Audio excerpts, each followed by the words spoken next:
Little Red Cap, written by Brothers Grimm and illustrated by Kvéta Pacovska.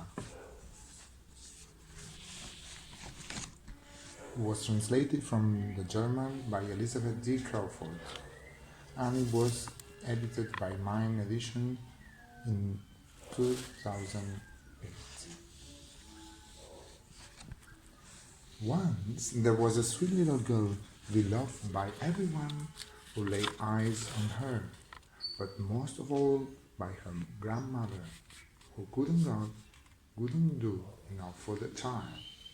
Once the grandmother gave her a little cap for red silk, and because it pleased her so much, and she wore it all the time, she was known as Little Red Cap. One day, her mother said to her, "Come, Little Red Cap, here's a cake and a bottle of wine to take to your grandmother. She's ill and weak, and they will be a treat for her. Now go along before it gets hot, and be sure to walk carefully and don't stray from the path. Otherwise, you may fall and break the bottle, and the grandmother will have nothing. And when you go into her room, don't forget to say good morning, and don't stand there staring at her." "I will do everything right," said Little Red Cap, and she gave her mother a promise. Grandmother lived out in the forest, half an hour from the village. As Little Red Cap went into the forest, she was met by a wolf.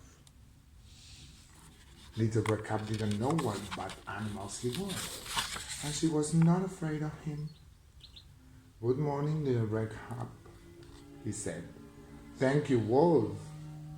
Where are you off to so early, Little Red Cap?"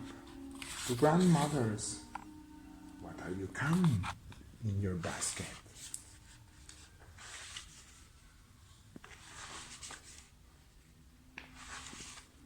"Cake and wine. We passed yesterday, so I can take a treat to my grandmother. She's ill and weak, and they will strengthen her." "Where does your grandmother live, Little Red Cap?" "A good quarter of an hour into the forest. Her house is the one under 3 big oak trees. There are hazelnuts bushes around it." "That's how you know it," said Little Cap. The wolf thought to himself, "This tender young thing is a tasty morsel that will go down even better than the old lady. If I manage things very carefully, perhaps I can catch them both." He strolled along beside Little Red Cap for a bit, then said, "Little Red Cap, just see all the pretty flowers growing around here. Why don't you stop for a moment and look around you? I don't think you have noticed how beautifully the birds are singing. You are walking as if you were going to school, and it's so much fun out in the forest." Little Red Cap glanced around her when she saw how the sunbeams danced back and forth through the trees and the beautiful flowers that grew everywhere. She thought, "If I were to bring grandmother a fresh bouquet, it would make her happy. So it's early in the day that I will still get there in time."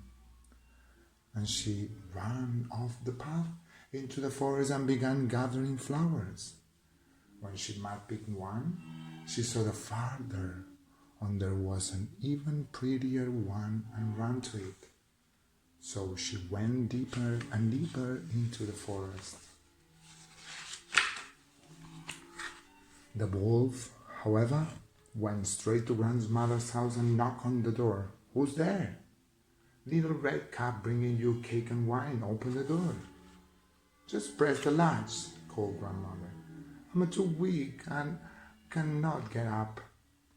The wolf pressed the latch. The door sprang open, and without a word he went right to grandmother's bed and gobbled her up.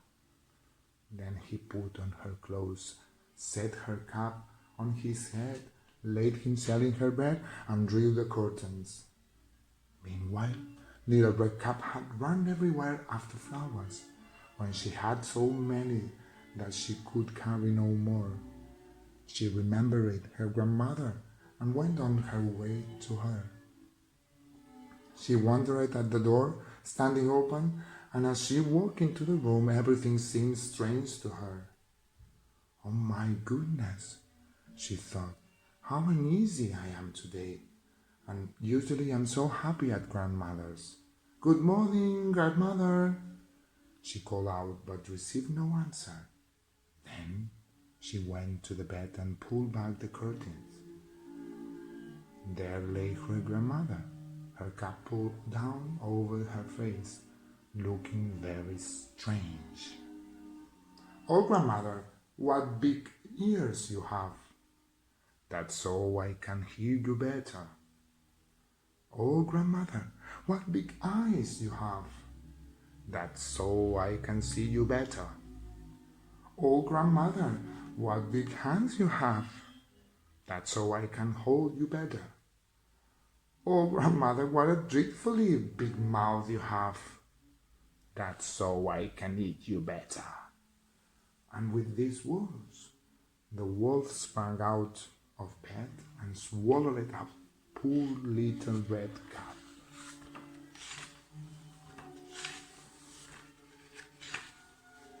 Now that he had satisfied his hunger, the wolf lay down in the bed again, fell asleep, and began to snore loudly. A hunter was just passing the house and thought, how the old lady snores. I'd better see if something is wrong with her. So he walked into the room, and when he came to the bed, he saw the wolf was lying in it. Here you are, you old sinner, he said. I've been looking for you. He was about to aim his rifle when the thought occurred to him that the wolf could have eaten the old lady and she might still be safe. He didn't shoot, but took scissors and began to cut open the belly of the sleeping wolf. When he had made a few snips, he saw the Red Cap inside. After a few more snips, the girl jumped out and cried, "Oh, how frightened I was! How dark it was in the wolf's body!" And then out came grandmother, also still alive but sick, scarcely able to breathe. Little Red Cap quickly fetched some large stones with which they filled the wolf's body. When he woke up, he tried to run away, but the stones were so heavy that he fell down dead. How all three celebrated! The hunter took the skin off the wolf and went home with it. Grandmother ate the cake and drank the wine that Little Red Cap had brought her and recovered. But Little Red Cap said to herself, "Never again will I wander off the path on my own when my mother has told me not to." And that's all.